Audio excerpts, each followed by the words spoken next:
So hi everyone, it's really nice. Anyone that I haven't met before, it's really nice to meet you. Yay, now everyone sees everyone's messages. That's great. Thank you for the QA, everyone. My name is Klil Nevo. I'm the head of community at Juno Journey. And I'm incredibly excited and thankful for this session today. And thank you for taking your time.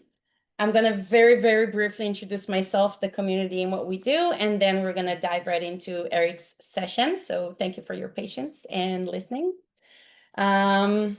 Yes. Okay, perfect. So for many, many years, I've been the head of customer success here at Juno Journey. Had the privilege to work with incredible people from all of our customer base. And last year, we basically decided that we want to give more to not just our customers, but basically to all of the people that we admire and love so much, which are basically every single one of you, no matter where you are and which system you work with. This is a world where we deal with so much, we do so much for the organizations, and we're basically kind of doing it alone. And that's where the learning table community really was the idea kind of sparked for us. And our way to really help and support our community members is by doing these expert-led sessions, and even more to come. Everything here, all the challenges were raised by the community, and all of the experts are part of our community, which is exactly the power that we know this community has to offer. We have our networking events in main hubs, both in the US and in Europe. If you haven't been to one yet, I hope you're in a location that has one and you'll join us soon. And our professional matchmaking, where I basically jump on a call, I learn what you need, I introduce you to relevant people, and usually that helps. So that's really our way to really support and help our community. And I'll briefly talk about basically Juno Journey, which is my biggest passion. And I really briefly want to share with you why I'm so obsessed with what we do and our product. And basically, our goal as a company that really wants to support employees' journeys with AI agent comes from listening to our customers. After years of working with incredible L&D, HR, talent development people from incredible companies from across the world, we really realized that these incredible people who try to support their organizations need help. And they don't need help because they don't have the knowledge or the skills or the incredible talent to do what they do. I can be honest, I never learned so much in my life. But they don't have the bandwidth or the time to do what they need to do on a strategic level to really support the organization and focus on what matters. And that's because really just everyone wants a piece of you. Everyone needs just one more thing for you to do or to deliver. And since you are focusing on supporting the organization and delivering those, it's very hard for you to really focus on what matters, to really be there for the strategic level of the organization. And our way to support that is by creating our Juno agents, which is really the crew that's here to take the heavy lift off your hands and make sure everyone in the organization has what they need when they need it. So my favorite J is Gemma, our PDP planner, which is basically an agent that takes every employee's personal or professional goal and turns it into a very individual, tailor-made development plan in a click of a button. We have cool guy Jaden, our course builder that really enables every single person in the organization to become a trainer and deliver incredible training content within minutes. We have Jasmine, the knowledge grabber, which basically gives people the answers and the information they need when they need it. And lastly, Jeremy, that is our response checker, supporting mostly enablement teams, making sure we don't just check answers, but we actually check their deep understanding to support the business. All that magic happens with two models. One is our Juno Training, which is an AI-powered LMS. A lot of people here know it, so you can trust me when I say it's unlike any other LMS you've seen. And our Juno Growth, which is a goal-driven LXP system that again helps employees move from just learning to goal-based learning. And I'm super excited about all of them, and I hope that if you haven't yet, you have a chance to meet them. And this is all about Juno. If you are interested in more October 8th, we have like a live demo with one of our customers. We'll be more than happy to see you there. I'll share the invite. Now I want to move on to the real part of the evening, the reason why we're all here.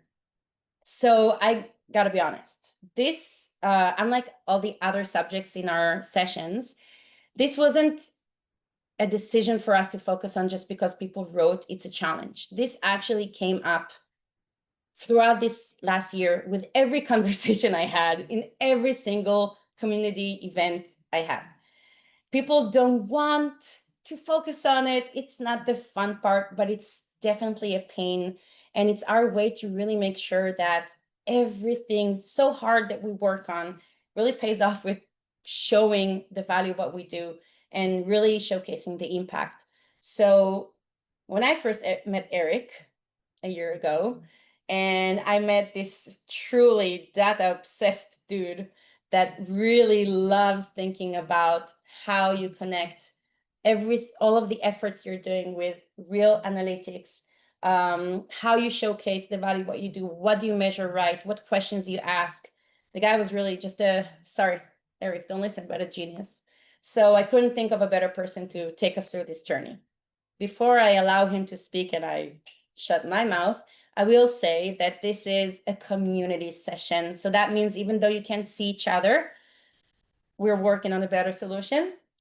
You're all here. There are so many people here, and we're not just here to learn from Eric. We're really here to learn from every single one of you here because everyone has experience that can really support and help each other. So whenever you have something to say, raise a hand. I'll give you the permission to speak. Whenever you have a question you want to throw in, use the QA area. I'll invite you to speak. You can react to each other. You can write to each other. Like, this is really a stage for all of us together, and I really encourage you to jump in whenever you want. That's it from my side. Eric, hello. Hey. Okay. So very kind. Yeah, thanks, Klil.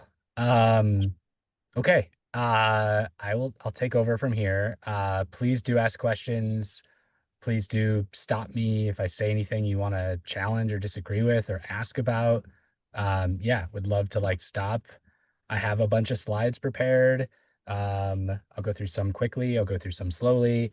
There's a lot of text, so like it's going to be better for everyone if we break it up and take some questions and get away from my poorly designed slides.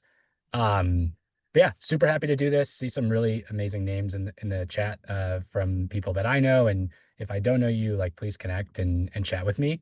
I'm gonna pull up my slides here. We can all see those.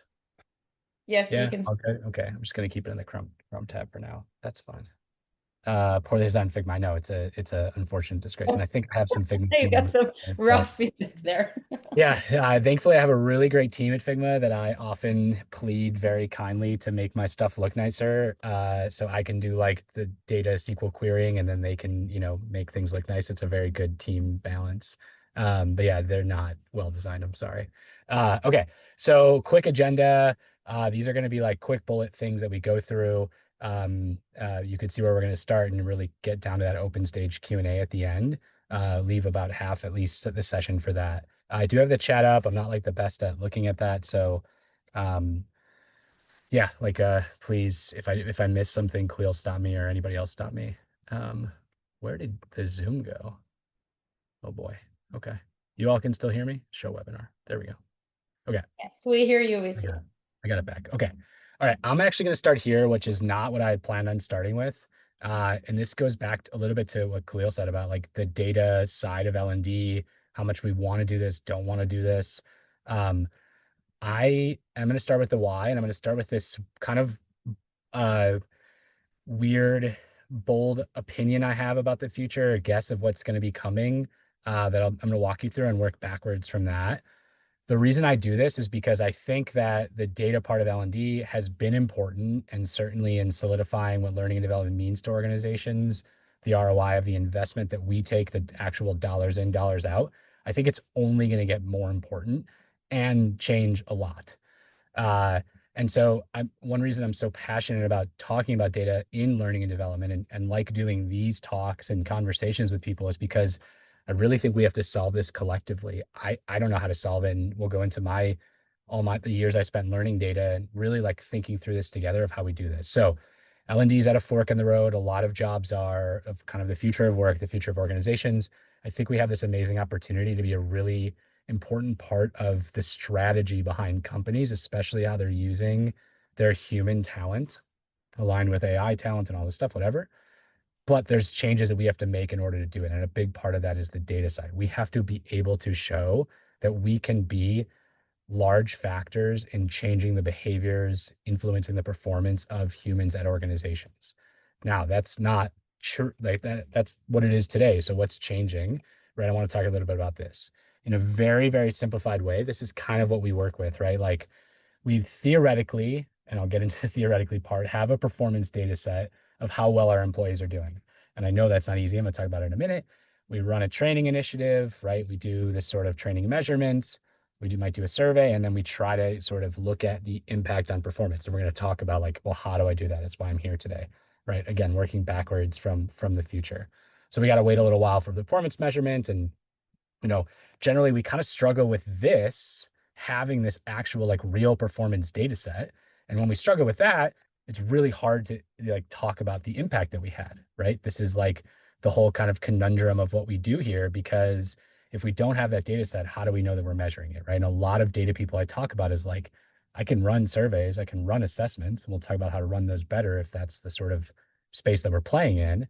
How do I like talk to my business about performance? I don't have this data set here that I can actually go on. Well, I think the change that's coming is we are going to have an enormous data set here.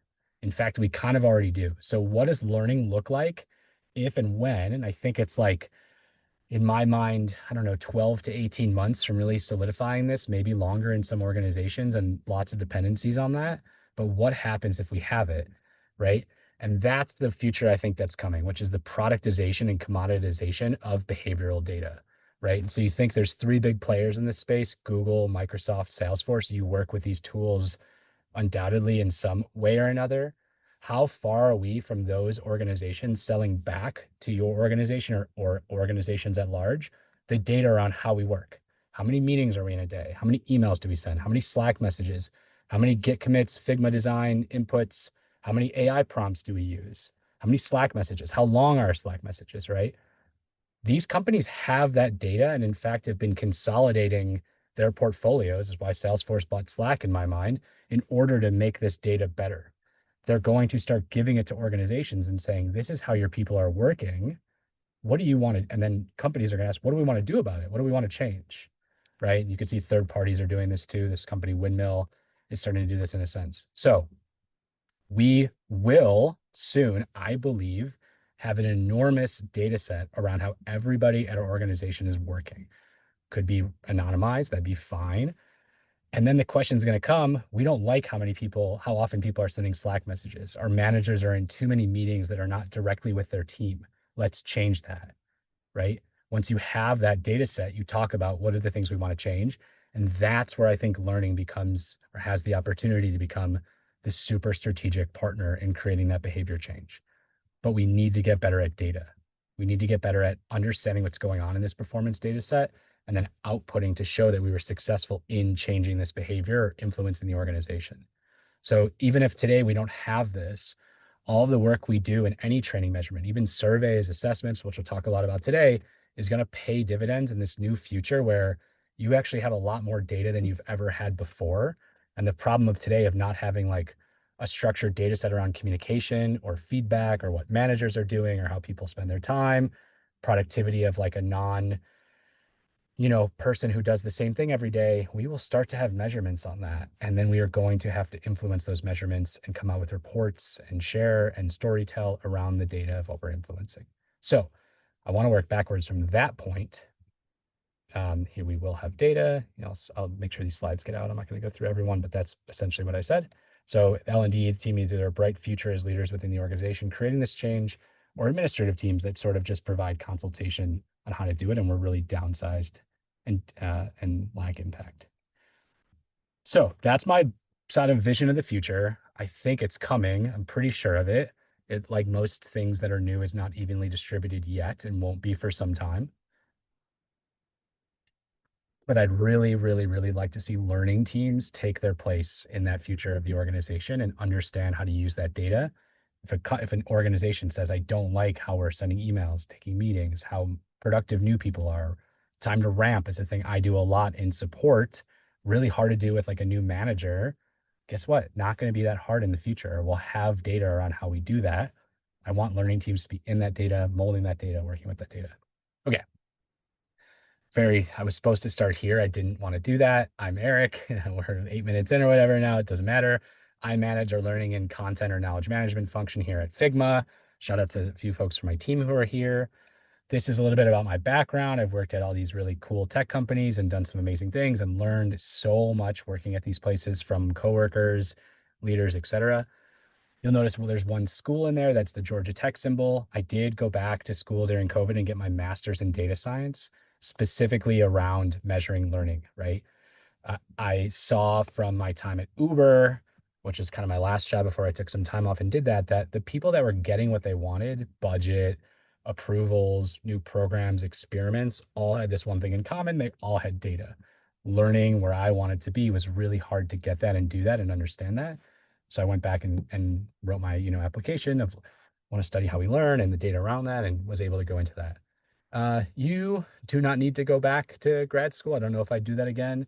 I think my mission now is like trying to take from 3.5 years of school what people can learn in an hour here, which is very hard, but maybe, across a few weeks or a month, that's going to be really relevant to us or really high impact. And think about that.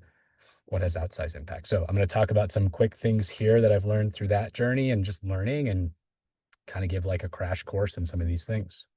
So one thing I saw in a lot of the questions that people submitted, and thank you for those, and talk with a lot of people is like, we, again, without that like performance kind of take on performance data set, and Matt, I'll answer your question in a minute. Um, or that's to everybody. I haven't taken that, the ROI certification, but if folks have, also, if you're in the chat where there's a two thing, yeah, take it. You can drop down to everyone and it will share with everybody. Yeah, I'm on it. Okay, asking the right question. So a lot of us are in the survey and assessment world of talking about our training, and that is totally fine. That's where we're playing right now.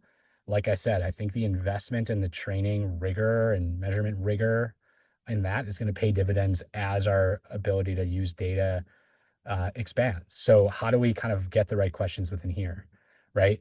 The gold standard is performance data, and we'll talk about that a little bit, have a little bit already. What if you can't get it? You're kind of in surveys and assessments. You're playing in this world. So how do you connect that training measurement to the performance impact, right? Within the kind of silo of what you can control, the questions you get to ask in a survey or assessment. I think I have 3 kind of quick tips here. Oh, well, first 2 best questions, and then 3 more tips. Okay. Surveys. If I'm asking one question, and sometimes I really think we can get by asking one question, it's just, will this make you better at your job? That's it. That's what we're, at least in my roles, what I'm getting paid to do, or what I'm getting asked to do, or what I'm getting consulted to do. It's just, are we making people better at their jobs around us? I think we ask a lot of questions around that topic without asking that direct question, but it's nice to ask the direct question. And if people say no, you have a good signal of what you need to go back and do to help them be better at their job, understand what it is that's going to make them better at their job. Second good question to ask is the toughest question. So a lot of learning teams like to say like, oh, I'm so happy I got a 4.9 out of 5 on this survey. That's amazing. But it's sometimes it's not that amazing because there's not much you can do with that. You can't really improve it. Your folks like at the leadership level might not care about a 4.9 out of 5, and we'll talk about making that more of an impactful measurement. Sometimes the very best thing you can ask is the thing you're going to score lowest on, or at least have the widest like gap between people that are like a 1 and a 5. You can do something with that, and a lot of like the best data is the data you can do something with. We will call that an insight, and we'll talk about that in a few slides. So think about like asking hard questions or questions that you are like, I don't actually kind of know what people are going to say to this. Someone might give this a 1 if, they're not happy with the training portfolio we've put out, rather than like, is this relevant to your job? Okay, 4.9 out of 5, that's good. But like, I got to pick who the training was going to. So it should be a 4.9 out of 5, something like that. 3 more tips specific on kind of survey design. Consider correlations between your answers. Okay. It's a company called Glint. LinkedIn bought it while I was there. Their big innovation was they brought their employee engagement survey from 39 questions to 13. They didn't change anything. They just noticed that the 26 other questions were so strongly correlated with the other ones that it was all the same signal. So if you're asking something like, is this relevant to your job? And then how likely are you going to apply this? It's hard for me to imagine there's much variation between those two answers. Maybe it's like 4.7 and 4.5, but like that's pretty darn close to get the same read. So unless somebody is really, really, really interested in the output of like one or both of those very specific questions, just ask one of them. And then you can get the same kind of understanding generally from those things. You're going to bore people to a point of like, not bore is not the right word. You're going to dilute the impact of your measurement if you show everybody all the same numbers. I think that really does just dilute things. And we'll talk about variation a lot in a minute. Number two, don't use anonymous surveys, or at least fully anonymous surveys. This one's a little bit spicier. I never do them. I don't want to do them. It's fine if you don't have the name of somebody. I don't mean like that anonymity. I mean like you're totally just throwing this out for anyone to take, because you really do want to capture categorical variables about people. That's just descriptors. What level are they? Where do they work? Who do they work for? And what team are they on? How long have they been here? These are all really, really rich things to take a large data set and start slicing it out to create variation and compare groups of people. You lose a ton of that with anonymity and not having this information. And if you don't have this information from your HRIS or Workday or something, you really, frankly, I want to ask for it or some of these so you can get this level of detail. In my opinion, having this to report on is more impactful than like the honesty bump that we think we get from anonymous surveys, which I don't know if is totally true anyway. It really depends on the environment. So having this data is really, really vital. And we'll talk a little bit about why in a few slides too. And then second layer, questions add value. So the same way that a categorical variable about somebody can add value, a second layer of questions can add value. That would be like asking a survey question and an assessment. Oh, my favorite one is just how confident are you in the answer you gave? If you have something like that, you can get a graph like this, just from a company called Ethos, which shows like confidence versus knowledge, right? And now you get this kind of rich data set that you made. You don't need performance data on this. You can just see what's our like relationship between our confidence level and actually how well we know something. And what does it mean if we're super confident but getting it wrong, or vice versa?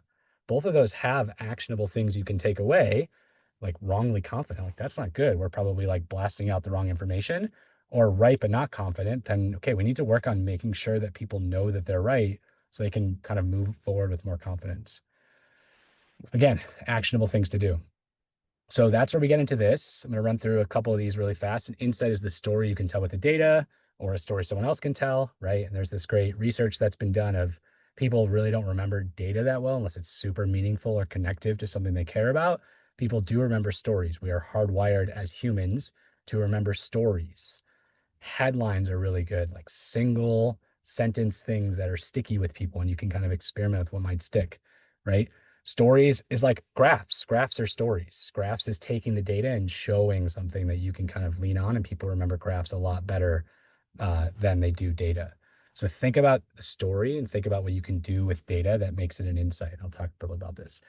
Two things that make good insights. I think there's two. I always surprise myself with some extra slides I've thrown in. I've talked about this word a little bit, variation. I'm not going to say if there's one thing you take from this. I hope you take a couple things, but variation is really a passion of mine because I think this is maybe the thing that we're most capable of doing right now that we don't take advantage of, which is really slicing data. So I talked about those categories you get from non-anonymous surveys. That's a type of variation where you want to compare, hey, I ran a survey. I asked, will this make you better at your job? And weirdly, my America managers were a 4.5 out of 5, but my APAC ICs or my salespeople versus my HR people or my tenured people versus my non-tenured people, this group was a 4.5, this group was a 3.1. That is a good that is a good insight. That is a good thing to do with a piece of data. Same data, but way richer than saying the global average is 3.7, right? Because people don't know what to do with that single piece of data. 3.7 out of 5. What does that mean? Is it good? Is it bad? What's the benchmark? What's the context, right? variation starts to set some of that in the minds of people of you can anchor on one thing and see where the other thing is. And then you get to ask why. Why does this gap exist? What did we do? What's going on? What can we do? Guess who loves those questions, those exploration is leaders. Like high up leaders love this stuff because it gives them the impetus for action, right? Especially founders. These people have made a business on finding variation or inequities within a market somewhere. And they kind of like their brain kind of works like that. The better variation you can show, the higher up you can take it. There's a real ceiling to taking like this, survey got a 4.8 out of 5. I promise you'll get more interest if you show differences between parties, groups, and things like that. And that just comes back to the questions you ask. So there's a lot of variation here. Same thing that I just said. Okay, what else makes a good insight? A good presentation of that insight. So a couple quick hits on this. I talked about headlines, graphs, credibility as a narrator, big things too. So headlines with data are the way stories are remembered. Half the time, those headlines just become the story. It's what people remember forever and ever. Your stakeholders are busy, and so you really have to think of the thing that they can get that's just going to be something they can take away quickly and easily. Okay, so the data should either be in the headline or ask the question of how do we know.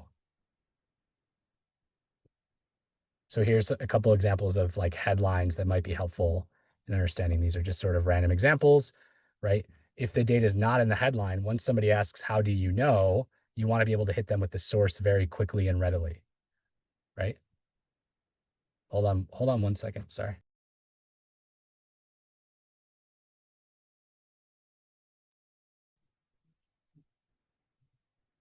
We lost Eric. Here we are. We're Eric, we're we're in trouble. also coming in on the question part. Yeah. Yep. Okay. I will wrap up in 1 minute.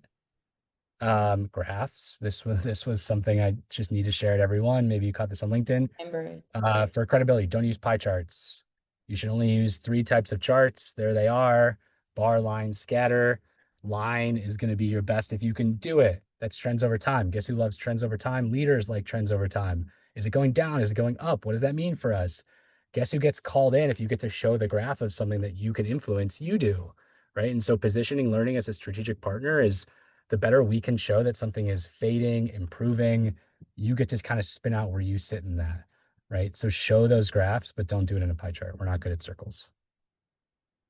Okay, I can stop there, Khalil. That's probably good. You're actually awesome. If you'll be willing to share the entire thing like with the group, that would be amazing as well. But I actually, if it's okay, I'll start with Jennifer because what the last thing you said about like what leadership wants to see is very relates to her question. So I'm gonna start with you, Jennifer. I just allowed you to talk, which is the weirdest thing in the Yep, world. I found it, I think. Or at least I believe so. Yeah, my question is, how do we prove out our outcomes or business impacts with leadership development? And the thing that I grapple with is there's so much that happens after somebody leaves your classroom, whether it's in person or virtual. And if I want to say we contributed to improving revenue, well, I might be able to tie a string back, but maybe not. And so I'm curious what tips, perspectives, frameworks, etc., should we be thinking about when there's no clear line between your training to an outcome, but you want to create one where there isn't? Yeah. Great question. Jennifer, you're at Trade Desk, is that right? Yeah, I saw Really? that Yeah. icon Yeah. there. Yeah.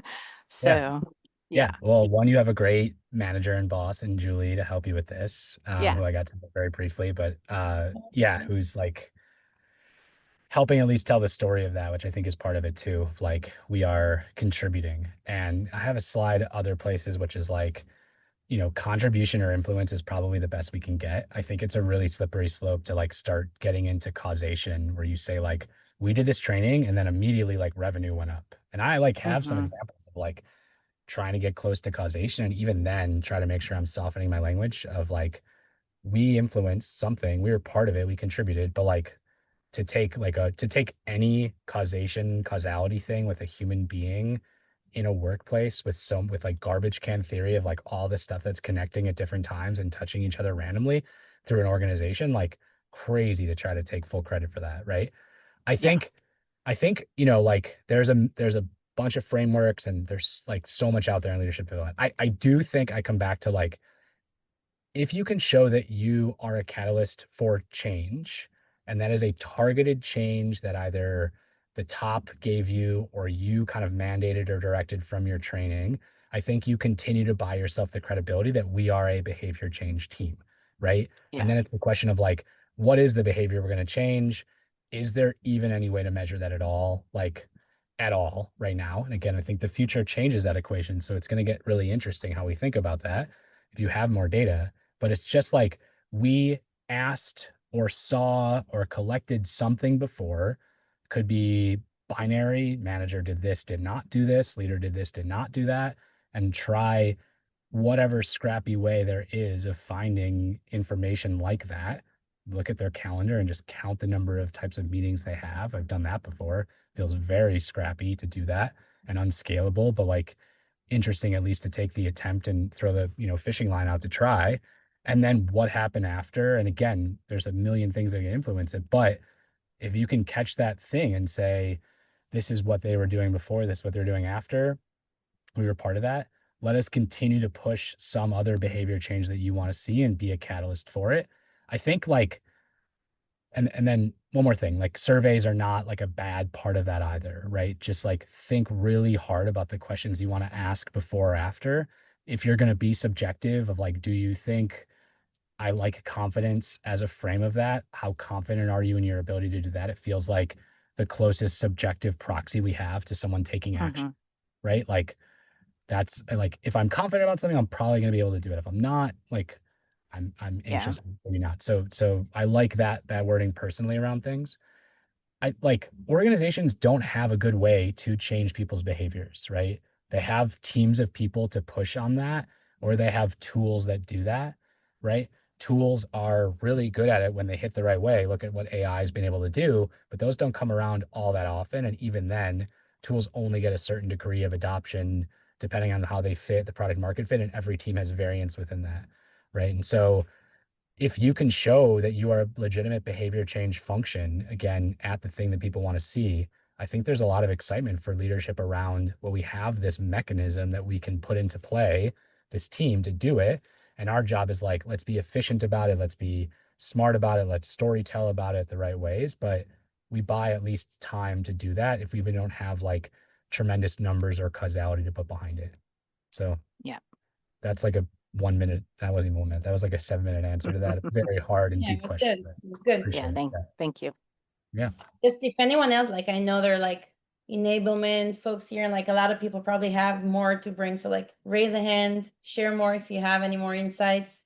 That'd be awesome. And thank you so much, Jennifer, for your question. It's really interesting. And I completely agree. I think in many cases, like having a strong benchmark that you start with, so the before, and it's enough to kind of show some impact. It's not all on you. I strongly believe that's a great approach. Thank you, Eric. That's awesome.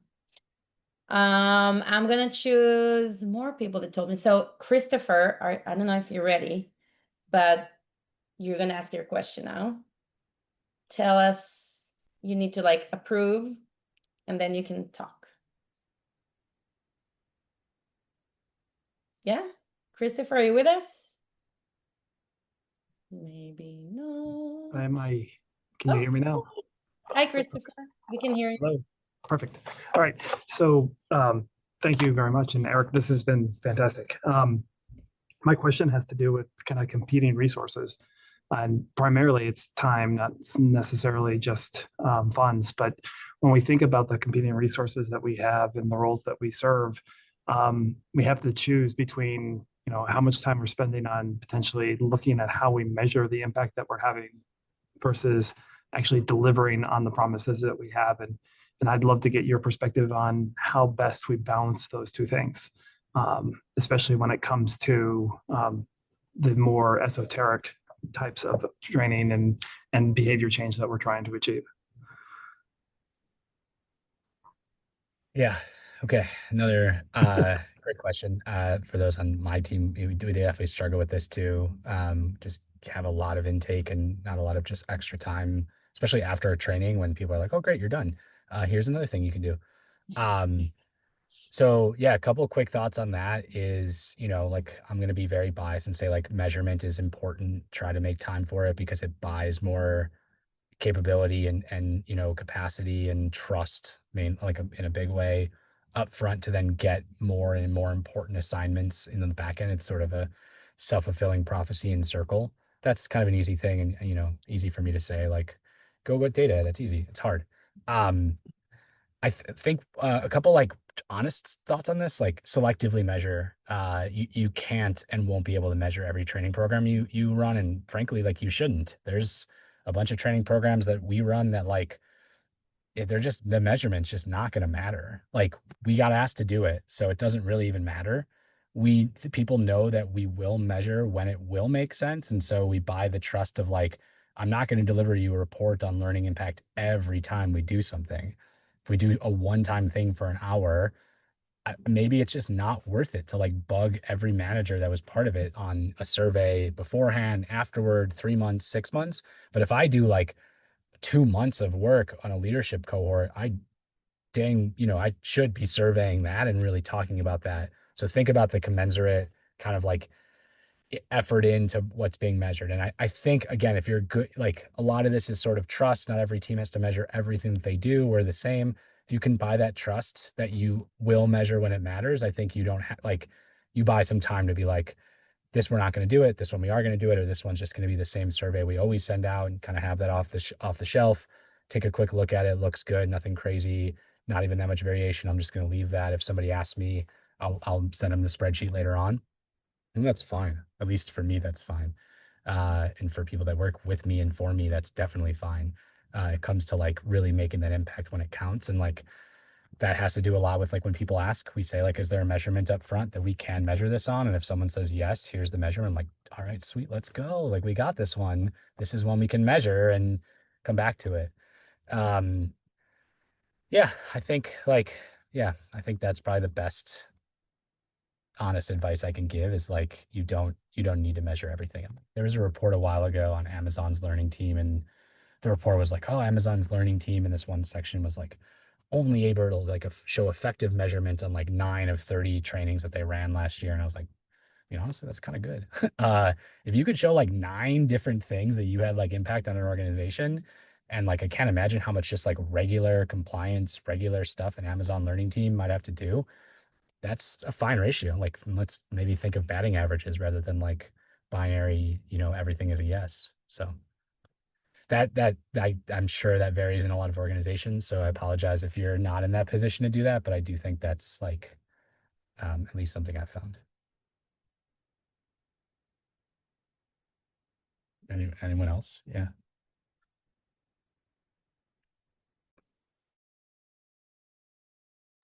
You're on mute. You're on mute, Camille or Khalil. Oh, thank you. Okay, just Christopher wrote us. Thank you, and thank you to Christopher. And I'm jumping. I don't know what's happening. Did we lose Eric or not? Okay, you're back now. I'm gonna Matthew. It's your time, my love. I'm gonna give you the permission to talk. I love feeling like a teacher that gives permission to talk. Okay, Matthew, go ahead. If you're here. It's weird. People can't say if they're here. Maybe Matthew's not here. Okay, so I'm going to move on to the next person that told me that they'll be happy to share a question. Raquel, if you're here. Hi, can you hear me? Yes. Amazing. Thank you so much, Eric. I'd love your insights on how we can connect the dots between soft signals like feedback and engagement and hard performance outcomes that best proves the business impact of what we're doing.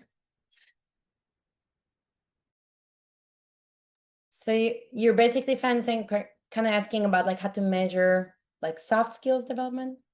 Yeah, how to connect soft skills to business. business impact, essentially. And you're muted, Eric. Yeah. Oh, thank you. Yeah. Okay. Okay. Soft skills to business impact, I think is like so hard. But I really think that's like going to change. I don't know if like 2027, 2028, we're gonna even like soft skills or like these kind of like amorphous skills that are immeasurable is gonna be even a thing that we can think about. I like really think you are going to have a communication profile, a feedback profile that is like data infused, right? And your company is going to have a one that works across everybody. And then a CEO or ops person can say, this is the way I want my company to communicate. I want fast Slack messages, like lots of public rooms, less DMs. Stripe is going to say, we want docs. Amazon's going to say, we want docs and meetings. And then all of a sudden, like you'll start to like form these things. And so like, the age of soft skills, I think, not that those skills are needed, those skills will be needed more than ever, but the idea that they're soft and not quantifiable skills, I think will be over by the end of this decade and like starting to in the next year or two. That's an opinion. And then like there's still the thing of like, well, what do I do now? That's not happening.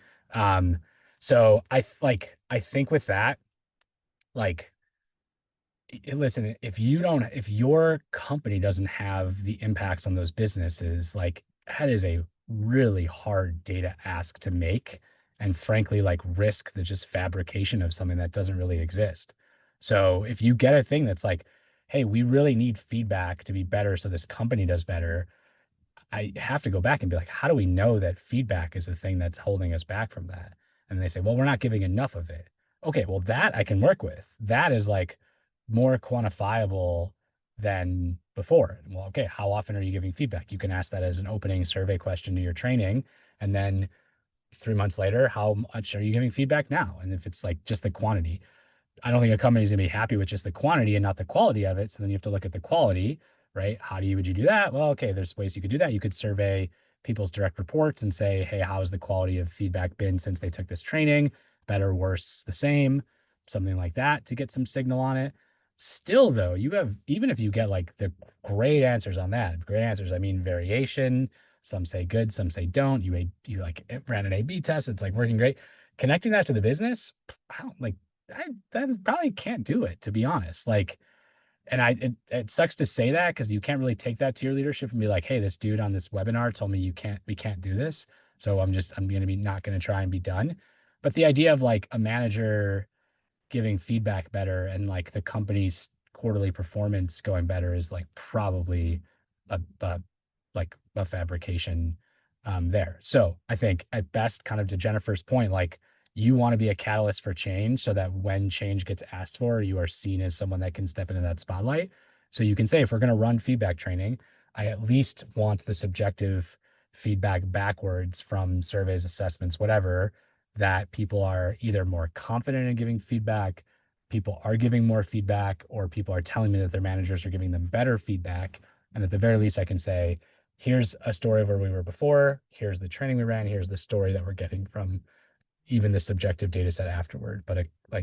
quantitative, objective data set, really, really hard in that. I think, Bhaskar, just a second, just to add kind of like one more point to it is that I think with soft skills, it's very important to understand the why, kind of like what's the pain point for the company. And if it's not a pain point, maybe you don't have to deal with it. But if it's a question of why is this like a focus for you? Is there a problem with, not even a problem, is it top priority to make sure that like new managers, for example, have specific skills to support because that's part of the company value. So you have a very clear like why, and then it's easier to kind of like prove what you've done maybe, and then to ask those questions to make sure that they have the tools they need. But always, I think like the moment you understand why in the first place this skill was a priority for the organization, and that will make it easier for you to showcase its impact. Vaskar, I'm giving you permission to talk because you raised a hand.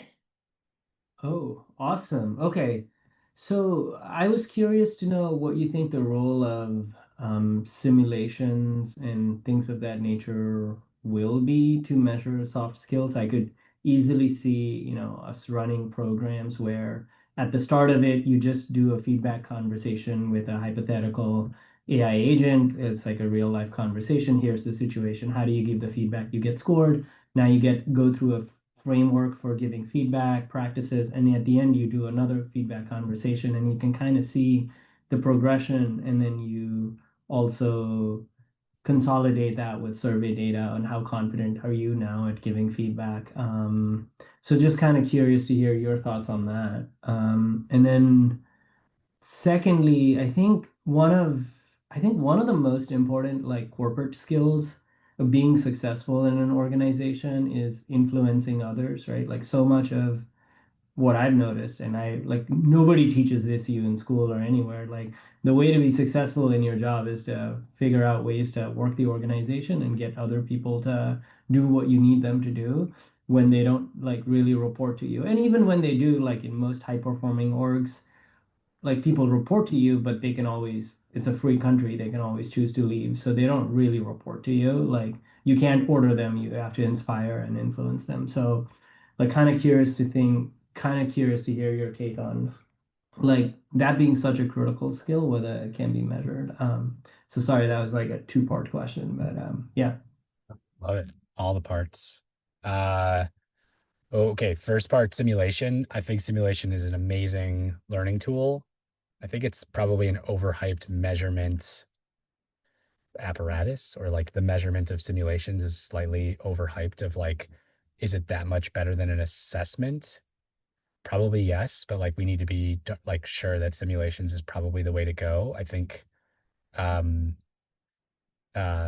so, and I think once we start to get like the actual workplace data and that behavior stuff, simulation is going to seem like a like practice ground, the same way a practice whatever might be role play kind of before, but it's a better version of that. And certainly like the hyper personalization of it is a huge upgrade for the learner. I think for the practitioner and measurement of a program remains to be seen. Like if that influences performance, great. Like, but you still need to measure performance. That's a little bit, different than measuring simulation. Like what I mean to say is like measuring simulation results is maybe like a baby step up from measuring assessment and survey results. You still want to try to get to performance. If simulation is the thing that influences performance, amazing. We should like roll that out and that hyper personalization, product of AI that we can as much as possible. But still like same conversation. How do we measure like the performance of someone post simulation?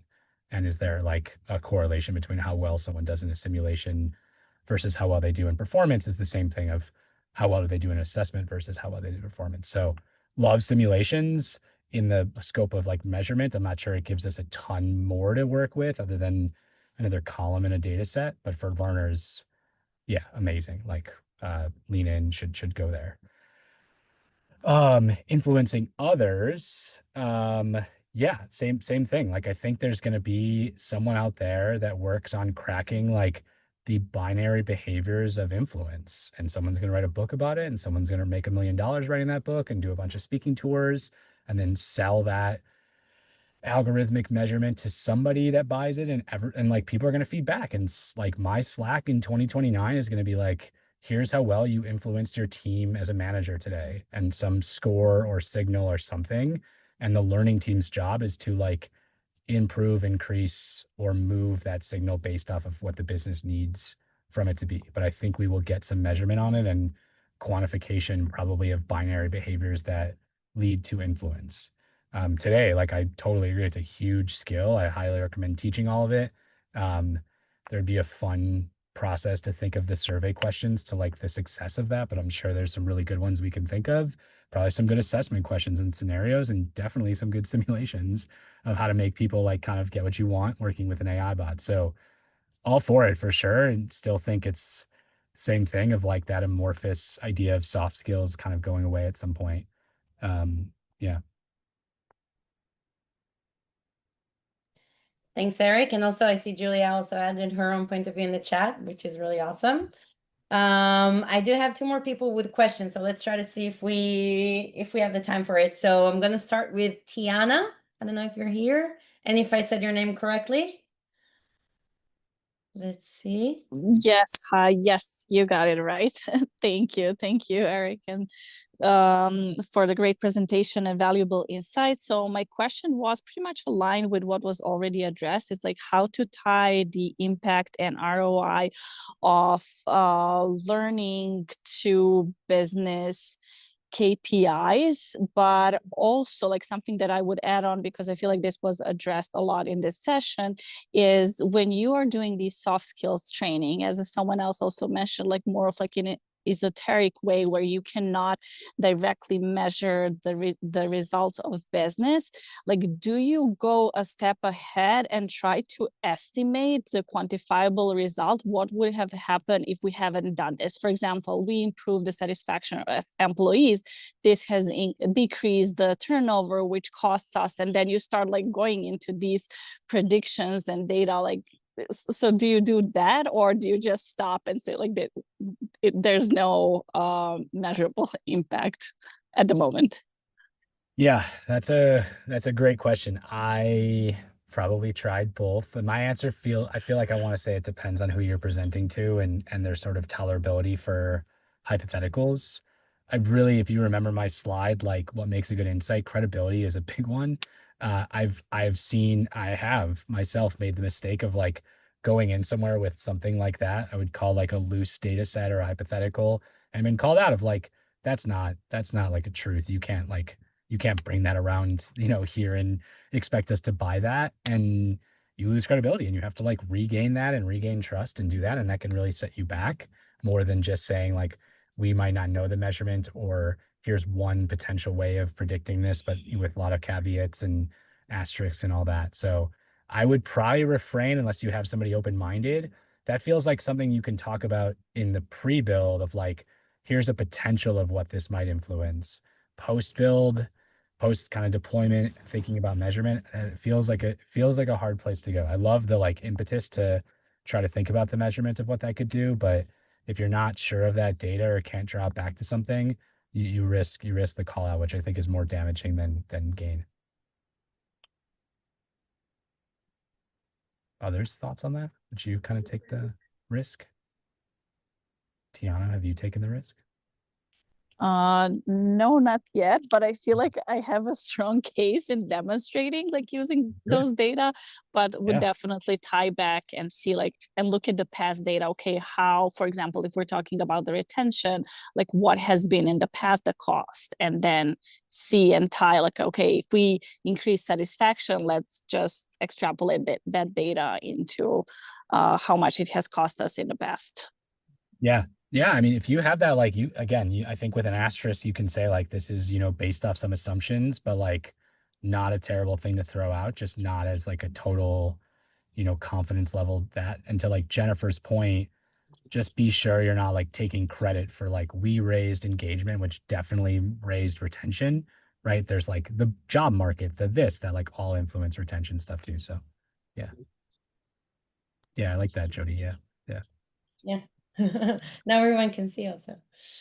Eric, maybe we had Matt that had a question and had to jump out, but he did ask an interesting one. So maybe shortly with the last minute we have, do you ever measure programs all the way to financial ROI?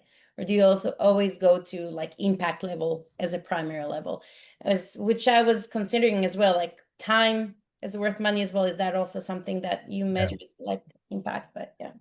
I have slippery slope. If you can get it, try to grab it. Like money speaks very loudly to leaders. But like be sure on that. I've had it in support where I've worked with support centers and we have cost per contact and we reduce that. You can directly say, hey, this training, post training, we influenced or contributed to a 20% reduction in reopens. We know that reopens cost us this. Here's that math laid out. That goes very well. If you have a chance to do it, do it. If you don't have that, I wouldn't take it. There's ways to proxy. Like there are plenty of open data sets that talk about like average salary. And if you could say like, we were able to do this, which saved this team a headcount, they told me that directly. And the average salary for that headcount is $62,000 a year. You can put it, but to like Tiana's way of presenting that, like present that with asterisks. asterisk. This is an assumption based off 2024, you know, Indeed level, whatever, Indeed career salary averages. Like, you know, annotate your data. Don't be afraid to do that. Good data people do that too. Just like, don't allow yourself to like lose credibility by trying to like move the needle on or like push that further than you can. And it's okay to make assumptions, but just make sure you call them out. So if you have financial, and like I would ask that up front, like someone asks for something, someone talks, do we have any dollar figures around this that might be nice to have as we measure impact and show? And if people do, that's great. It's hard for us to do that as learning people. Like that takes a lot of access and a lot of financial access, basically, and math to Connection find. to the business, strong Yeah, connection to the business and how to yeah, measure. Yeah, for sure. yeah. Okay, I think we have our 2 last minutes, and I think Zoom is going to shut us down in 2. So I want to take this time to really, really deeply thank you, Eric, for an incredibly insightful and interesting session. Thank you so much. Feels like there's still like a whole master's we can do learning from you. So if you have anything more to share with us after, I can share it by email. I really appreciate your time and efforts here, and everyone else for your questions, for your insights offered here in the chat. I promise to share everything, the recording, the summary, everything. Next month, we have another session on leadership building, and there's still so much more to come. So I'll keep you all posted for it, and I hope to see you again and again. Thank you, everyone. Have a wonderful day and good luck measuring. It's clear. Bye. Thanks, everyone. Take care.